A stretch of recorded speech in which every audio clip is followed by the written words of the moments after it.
சுரேஷோட ஃபேக்டரியை பார்க்க போகிறோம். நான் உள்ளே வரும்போது கேட்டேன், இதுதான் உங்கள் வீடா இல்லை இதுதான் வீடா, இது வீடான்ற மாதிரி கேட்டேன். அவரோட ஃபேக்டரியை போய் பார்க்க போகிறோம். வணக்கம். இவ்வளோ க்ளோஸாக இருக்கு. வணக்கம் சுரேஷ். வணக்கங்க. உங்கள் ஃபேக்டரி பார்க்கலாமா? பார்க்கலாம் வாங்க. இதுதான் இதில் வந்து நான் மினி ஸ்கேல் சைஸில் அந்த கோழி பண்ணை போட்டிருக்கேன். இதில் வந்து 10 கோழி ஒரே ஒரு சேவல் இருக்குது. அந்த சென்டரில் நிற்கிற அந்த கோழியை சொல்கிறீங்க? அந்த அந்த இதுதான் சேவல். இது வரைக்கும் இதுக்கு முன்னாடி நீங்கள் சேவலை பார்த்தது இல்லையா?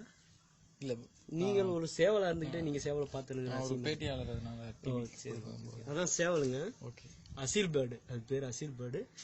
மற்றது எல்லாமே நம்ம நாட்டுக்கோழி தான். ஓகே. இப்போ நீங்கள் இங்கே உற்பத்தி ஆகுதுன்ற இப்போ வந்து இதுலேருந்து முட்டை எடுத்து மிஷினில் லோட் பண்ணி குஞ்சு பொரிக்கிறேன். ஓகே. குஞ்சு பொரிக்க வைக்கிறோம். அது எப்படின்னு பார்த்தீங்கன்னா மிஷின் வச்சிருக்கேன். இதுதான் டில்ட்டிங் மிஷின். இந்த மிஷின் தான் டில்ட்டிங் மிஷினு. இந்த மிஷினில் வந்து இந்த முட்டை இந்த மிஷினில் வந்து இந்த ட்ரேல எக்ஸெல்லாம் லோட் பண்ணியிருப்போம். இதை பார்த்தீங்கன்னா 90 முட்டை இதில் வந்து லோட் பண்ணலாம்.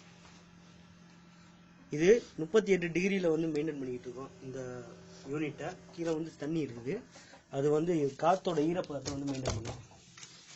இந்த இது வந்து இந்த ஹீட் டெம்பரேச்சரை வந்து கரெக்டாக சென்ஸ் பண்ணி அதுக்கு தேவையான செட்டிங் டெம்பரேச்சர் கரெக்டாக மெயின்டைன் பண்ணும்.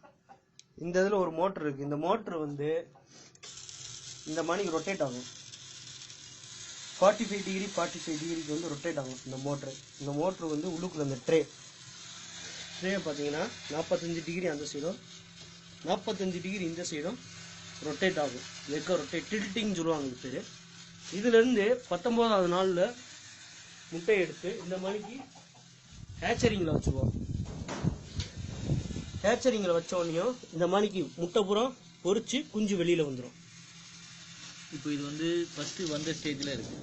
ஆமாம்.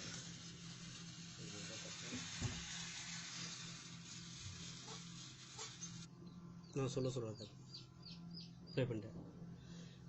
இப்போ இந்த மாணிக்கு முட்டை வந்து 19 நாள் கழிச்சு இந்த ட்ரே, இந்த ஹேச்சரிங் ட்ரேக்கு வந்து 19 நாள் கழிச்சு இந்த முட்டை இங்கே வச்சுருவோம். இங்கே வந்து 21வது நாள் குஞ்சு பொரிக்கும். அந்த 3 நாள் வந்து இது வந்து 36லேருந்து 37 டிகிரி செல்சியஸ்குள்ளே தான் இருக்கணும் ஹீட்டு.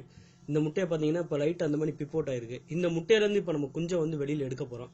எடுத்ததுக்கப்புறம் அந்த குஞ்சு இந்த மாதிரி கிடக்கும். அது ஹீட்டில் நல்லா காஞ்சதுக்கப்புறம் அதோட தோல்லாம் அதோட ஹேர் எல்லாமே நல்லா காஞ்சதுக்கப்புறம் அது இந்த மாணிக்கு குஞ்சா வந்து வந்துடும். இந்த மாணிக்கு குஞ்சா வந்து வந்துடும். இப்போ நம்ம இந்த முட்டையிலேருந்து குஞ்சை வந்து வெளியில் எடுக்க போகிறோம். அது எப்படி எடுக்க போகிறோம்னு பாருங்க.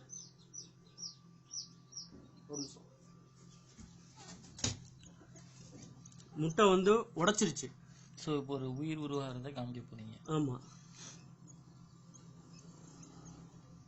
ஆக்சுவலாக இதுவே உடச்சி வெளியில் வந்துடும். இருந்தாலும் நான் உங்களுக்கு எப்படின்னு சொல்லி காமிக்கிறேன். அதனால நான் அதை உடச்சி நான் உங்களுக்கு மேனுவலாக வந்து உங்களுக்கு செஞ்சு காமிக்கிறேன்.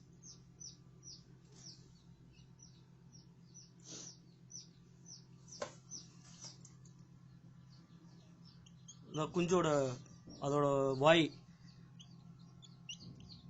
அதுவே உடைச்சிரும். உடச்சி வெளியில் வந்துடும்.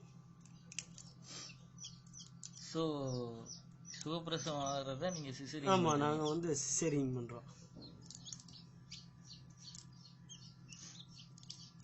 வேணுமா நீங்கள் ஒரு தடவை ஹாப்பி பர்த்டே வேணும்னா சொல்லிக்கிங்க. வாங்க வாங்க வெளில வாங்க.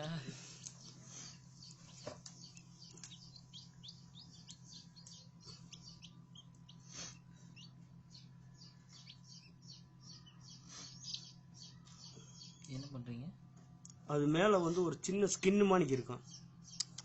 அந்த பிளட் வரும். அது உள்ள கரு இருக்கிறதுனால அதில் முழு வளர்ச்சி அடைஞ்சதுக்கப்புறம் மிச்சம் உள்ள கரு வந்து இந்த மணிக்கு இருக்கும். அது பூரா ட்ரை ஆயிரும். அதனால ஒன்றும் பிரச்சனை இல்லை.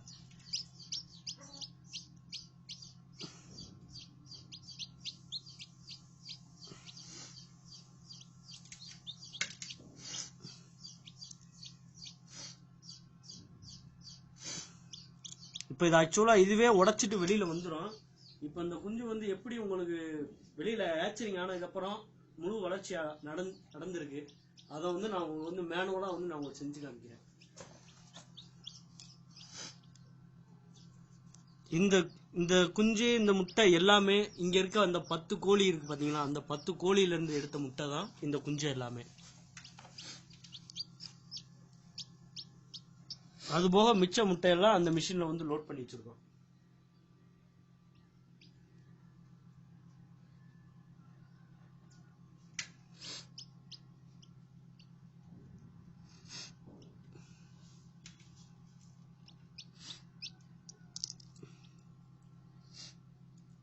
இதுக்குள்ள தன்னை சுருக்கிக்கிட்டு அது உட்காந்துருக்கு.